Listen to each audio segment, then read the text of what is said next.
ബഹുമാന്യരും പ്രിയമുള്ളവരുമായ മാതാപിതാക്കളും സഹോദരങ്ങളുമായവരെ,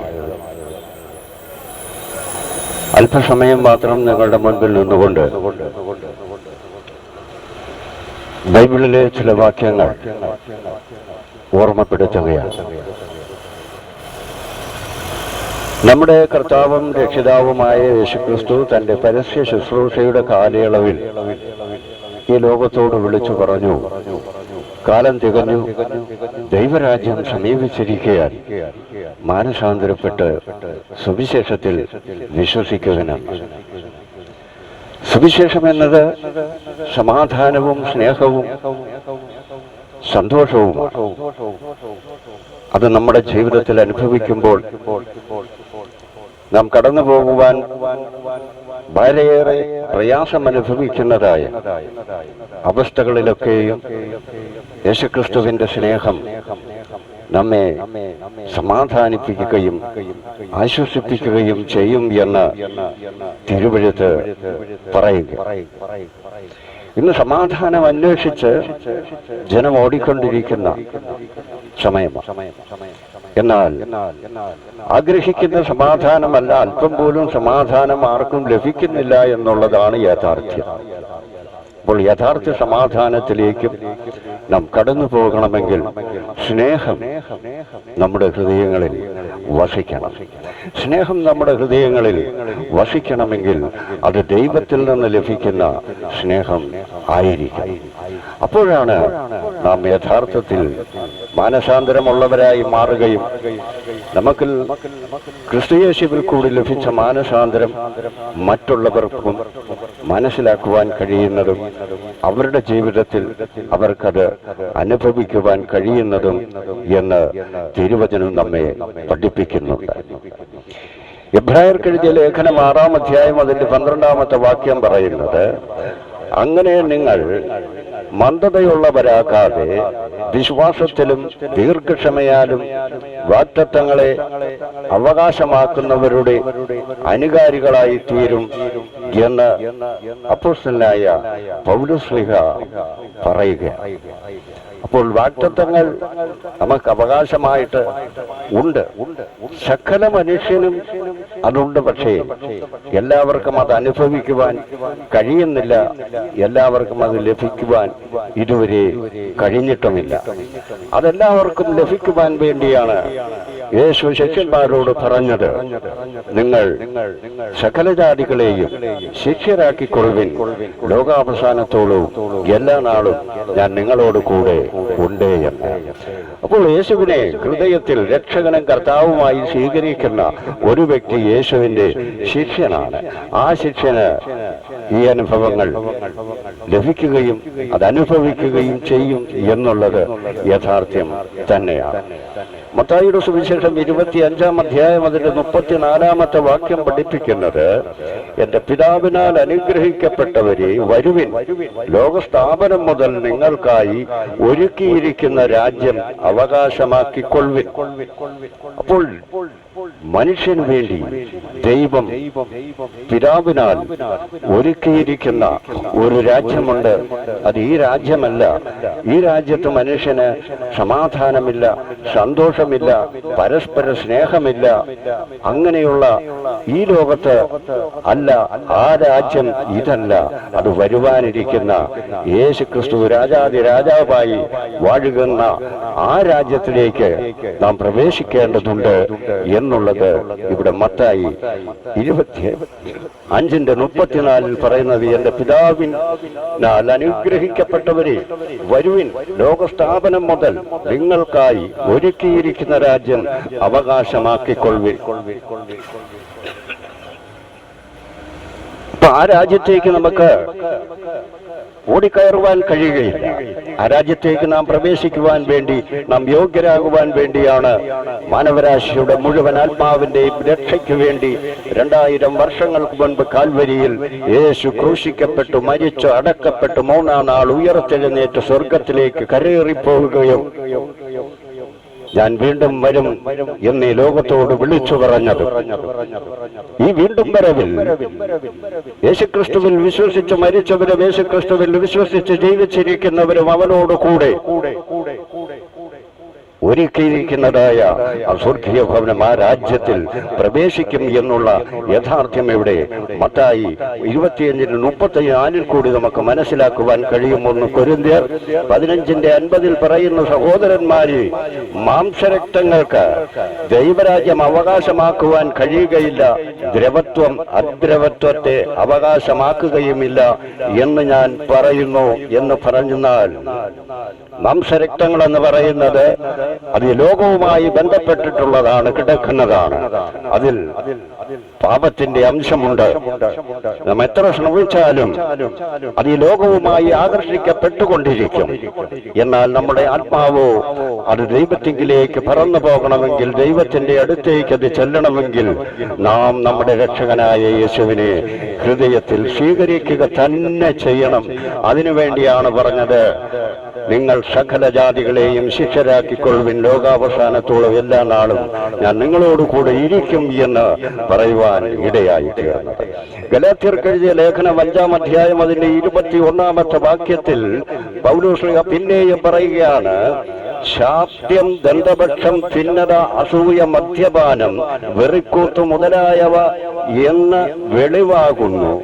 ഈ വക പ്രവർത്തിക്കുന്നവർ ദൈവരാജ്യം അവകാശമാക്കുകയുമില്ല എന്ന് ഞാൻ മുമ്പേ പറഞ്ഞതുപോലെ ഇപ്പോഴും നിങ്ങളോട് മുൻകൂട്ടി പറയുന്നു എന്ന് അപ്പോസ്തലൻ പിന്നെയും ഓർമ്മിപ്പിക്കുകയാണ്.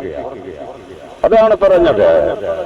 ഈ വകകളെല്ലാം നാം പലപ്പോഴും ഉപേക്ഷിക്കുവാനായി നോക്കുന്നുണ്ടെങ്കിലും നമുക്ക് കഴിയുന്നില്ല. കാരണം അതിന് ദൈവത്തിന്റെ ശക്തി നമ്മളിൽ ഉണ്ടെങ്കിൽ മാത്രമേ ഈ ലോകത്തിന്റെ ആകർഷണ വലയത്തിൽ നിന്നും നമുക്ക് മോചനം ലഭിക്കുകയുള്ളൂ. ഈ ലോകം നമുക്കൊരിക്കലും അനുകൂലമല്ല. ദൈവം വിലക്കിയിരിക്കുന്നതായ അനേകം പ്രവർത്തികൾ ചെയ്യുവാനുള്ള പ്രേരണ നമ്മുടെ ഹൃദയത്തിലേക്ക് കൊണ്ടുവരുന്നത് ഈ ലോകമാണ്. അതൊക്കെ ദൈവത്തിന് ഇഷ്ടമില്ലാത്ത കാര്യവുമാണ്. അപ്രകാരം പ്രവർത്തിക്കുന്നവർ ദൈവരാജ്യം അവകാശമാക്കുകയില്ല എന്ന് അപ്പോസ്തലൻ പിന്നെയും പറയുകയാണ്. യാക്കോബിന്റെ ലേഖനം 2:5 പറയുന്നത്, പ്രിയ സഹോദരന്മാരെ കേൾപ്പിൻ, ദൈവം ലോകത്തിൽ ദരിദ്രരായവരെ വിശ്വാസത്തിൽ സമ്പന്നരും തന്നെ സ്നേഹിക്കുന്നവർക്ക് വാഗ്ദത്തം ചെയ്ത രാജ്യത്തിന്റെ അവകാശികളുടെ ആക്കേണ്ടതിന് തിരഞ്ഞെടുത്തിരിക്കുകയല്ലയോ എന്നാണ്. അപ്പോൾ ദരിദ്രന്മാരായിട്ടുള്ള അവരെ ദൈവം സ്നേഹിക്കുകയാണ്. കാരണം അവർക്കിവിടെ ഒരാശ്വാസവുമില്ല. ആരും അവരെ ഒന്നും സ്വാന്തനപ്പെടുത്തുവാനില്ല, ആരും അവരെ സഹായിക്കുവാനില്ല. അവരുടെ കഷ്ടതകളിലും പ്രയാസങ്ങളിലുമൊക്കെ അവർക്ക് ഒരാശ്വാസം ലഭിക്കുവാൻ മറ്റു യാതൊരു വഴിയുമില്ല. എന്നാൽ ദൈവത്തിന്റെ അടുത്തേക്ക് അവർ ചെല്ലുന്നുവെങ്കിൽ അവർ ആഗ്രഹിക്കുന്നതിലും അപ്പുറം സമാധാനവും സന്തോഷവും ദൈവം അവർക്ക് നൽകുകയും ദൈവം അവരെ അനുഗ്രഹിക്കുകയും ചെയ്യും എന്ന് ഇവിടെ അപ്പോസ്തലനായ യാക്കോബ് പറയുകയാണ്. എബ്രായർക്ക് എഴുതിയ ലേഖനം 1-ാം അധ്യായം അതിന്റെ 14-ാമത്തെ വാക്യം പറയുന്നത്, അവരൊക്കെയും രക്ഷ പ്രാപിപ്പാനുള്ളവരുടെ ശുശ്രൂഷയ്ക്ക് അയക്കപ്പെട്ട സേവകാത്മാക്കളല്ലയോ? രക്ഷ പ്രാപിക്കുവാൻ യേശുക്രിസ്തുവിൽ കൂടിയുള്ള രക്ഷ, അത് ആത്മാവിന്റെ രക്ഷയാണ്. അത് നമ്മെ തകർത്തു കളയുകയില്ല, നമ്മെ നശിപ്പിച്ചു കളയുകയില്ല. നമ്മുടെ തലമുറയെ നല്ല വഴിയിൽ കൂടി, ഇരുട്ടിൽ കൂടിയല്ല വെളിച്ചത്തിൽ കൂടി തന്നെ നയിക്കുവാൻ കഴിയും എന്നുള്ളത് നാം ഇവിടെ മനസ്സിലാക്കേണ്ടതുണ്ട്. അവരൊക്കെയും രക്ഷ പ്രാപിക്കാനുള്ളവരുടെ ശുശ്രൂഷയ്ക്ക് അയക്കപ്പെടുന്ന സേവകാത്മാക്കളല്ലയോ? പ്രിയമുള്ളവരെ, അത് തന്നെയാണ് സുവിശേഷം ഇന്ന് ലോകമെമ്പാടും ഘോഷിച്ചുകൊണ്ടിരിക്കുന്നത്. ആ സുവിശേഷത്തിൽ കൂടി മാത്രമേ ആ രക്ഷ നമുക്ക് ലഭിക്കുകയുള്ളൂ.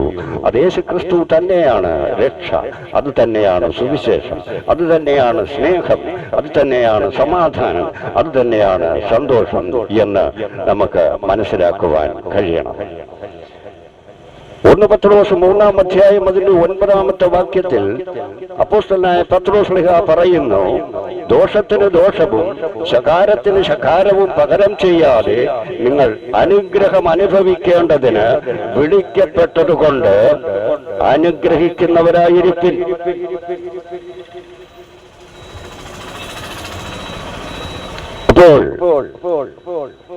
ക്രിസ്തുയേശുവിലുള്ള സകല മനുഷ്യരും, യേശുവിനെ രക്ഷകനായി സ്വീകരിച്ചിരിക്കുന്ന സകല മനുഷ്യരും മറ്റുള്ളവരെ അനുഗ്രഹിക്കേണ്ടവരാണ്.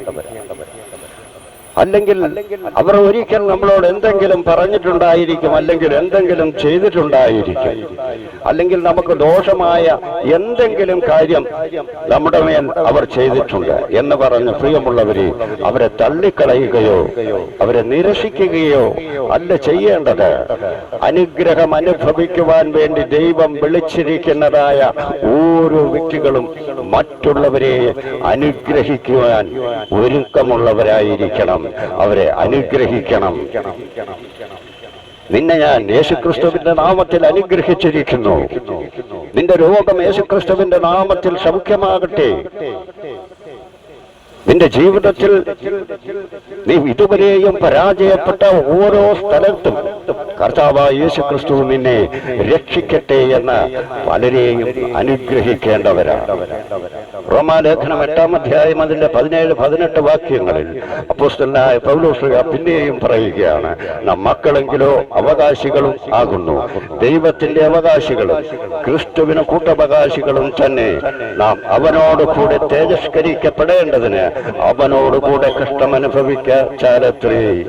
നമ്മിൽ വെളിപ്പെടുവാനുള്ള തേജസ് വിചാരിച്ചാൽ ഈ ലോകത്തിലെ കഷ്ടങ്ങൾ സാരമില്ല എന്ന് ഞാൻ എണ്ണുന്നു എന്ന് ഇവിടെ അപ്പോസ്തലൻ പറയുക. യേശുക്രിസ്തുവിൽ വിശ്വസിച്ചിരിക്കുന്നവർ ഈ ലോകത്തിൽ കഷ്ടത അനുഭവിച്ചുവാലും അവർക്ക് ലഭിക്കുവാനിരിക്കുന്ന ആ മഹാവലിയ സന്തോഷം അതോർക്കുമ്പോൾ അവർ സന്തോഷിക്കണം. അതാണ് ക്രിസ്തുയേശുവിലുള്ള പ്രത്യാശ എന്ന് പറയുന്നത്. ഈ ലോകത്തെന്ന് പറയുന്നത് ഏറിയാൽ 70 അല്ലെങ്കിൽ 80 എന്ന ഒരു ചെറിയ കാലഘട്ടം മാത്രമുള്ള ജീവിതമാണെങ്കിൽ വരുവാനിരിക്കുന്ന ജീവിതം അത് നിത്യമാണ്. അതിന് അവസാനമില്ല. അത് ദൈവത്തോട് കൂടെയുള്ള വാസമാണ്. അവിടെ മാലിന്യങ്ങളോ അതുപോലെ തന്നെ പക, വിദ്വേഷം, പിണക്കം, ജാരശങ്ക ഇതൊന്നുമില്ലാത്ത ആ രാജ്യത്തിൽ ദൈവത്തോടു കൂടെ വസിക്കണമെങ്കിൽ ഇവിടെ വെച്ച് തന്നെ നാം അതിൽ ഒരുങ്ങണം. അതിനുള്ള ഒരുക്കമാണ് യേശുവിനെ രക്ഷകനും കർത്താവുമായി സ്വീകരിക്കുക എന്നുള്ളത്. ദ്രവത്വം 1 കൊരിന്ത്യർ 15:50 പറയുകയാണ്, സഹോദരന്മാരെ, മാംസരക്തങ്ങൾക്ക് ദൈവരാജ്യം അവകാശമാക്കുവാൻ കഴിയുകയില്ല. ദ്രവത്വം അദ്രവത്വത്തെ അവകാശമാക്കുകയുമില്ല എന്ന് ഞാൻ പറയും. നമ്മുടെ ഈ ശരീരം ഇവിടെ ദ്രവിച്ചു പോകുന്നതാണ്. ഇത് മണ്ണാണ്. ഈ ശരീരത്തോടു കൂടി ഒരു മനുഷ്യനും ദൈവത്തിന്റെ രാജ്യത്തിൽ പ്രവേശിക്കുവാൻ കഴിയുകയില്ല. എന്നാൽ അന്ത്യകാഹളനാദത്തിങ്കൽ യേശുക്രിസ്തുവിൽ വിശ്വസിച്ച് മരിച്ചവരും യേശുക്രിസ്തുവിൽ വിശ്വസിച്ച് ജീവിച്ചിരിക്കുന്നവരും രൂപാന്തരം പ്രാപിച്ച് വാനമേഘങ്ങളിൽ ദൈവത്തോടു കൂടെ ചേരും. അത് ഭൂമിയിൽ നാം ധരിച്ചിരിക്കുന്ന ഈ ശരീരത്തോടു കൂടിയല്ല, നമ്മുടെ ഈ ഞരമ്പ്, ഈ ത്വക്ക്, ഈ രക്തത്തോടു കൂടിയല്ല. ദൈവത്തിന്റെ പരിശുദ്ധാത്മാവിന്റെ പ്രൊഫൈൽ ആർക്കും ഒന്നും കണക്ക് കൂട്ടി പറയുവാൻ കഴിയാത്ത അത്ര വലിയ ശക്തിയുള്ള പ്രകാശത്തോടു കൂടി നാം ദൈവത്തിന്റെ രാജ്യത്തിൽ പ്രവേശിച്ച് അവനോടുകൂടെ എന്നേക്കും വസിക്കും. അതിനുള്ള സമയം അടുത്തിരിക്കുന്നു. ഇന്ന് ലോക സംഭവങ്ങൾ വിളിച്ചു പറയുന്നത് നാം കേൾക്കണം, നാം കാണുന്നു, നാം അറിയുന്നു. ആയതിനാൽ തിരുവചനം ശ്രദ്ധിച്ച എല്ലാവരെയും കർത്താവായ യേശുക്രിസ്തു ധാരാളമായി അനുഗ്രഹിക്കട്ടെ. നമ്മുടെ ജീവിതത്തിൽ നമുക്ക് കഴിയാത്തത് പലതുമുണ്ട്, എന്നാൽ ദൈവത്തിന് അസാധ്യമായത് ഒന്നുമില്ല. നമ്മുടെ ജീവിതത്തിൽ നാം നേരിടുന്ന വലിയ പ്രതികൂലങ്ങളെ യേശുവിന്റെ കരങ്ങളിൽ പ്രിയമുള്ളവരെ സമർപ്പിക്കുന്നുവെങ്കിൽ നിങ്ങൾ പൂർണ്ണമായും അപ്പോൾ മുതൽ സ്വതന്ത്രരായി ജീവിക്കുന്നവരായിരിക്കും. കർത്താവ് നിങ്ങളെ എല്ലാവരെയും ധാരാളമായി അനുഗ്രഹിക്കട്ടെ. യേശുക്രിസ്തുവിന്റെ സമാധാനവും സന്തോഷവും സ്നേഹവും നിങ്ങളുടെ ഹൃദയങ്ങളിൽ എന്നും എപ്പോഴും വലിയ അനുഗ്രഹമായിരിക്കട്ടെ എന്ന പ്രാർത്ഥനയോടെ എന്റെ വാക്കുകൾ ഞാനിപ്പോഴിവിടെ അവസാനിപ്പിക്കുന്നു.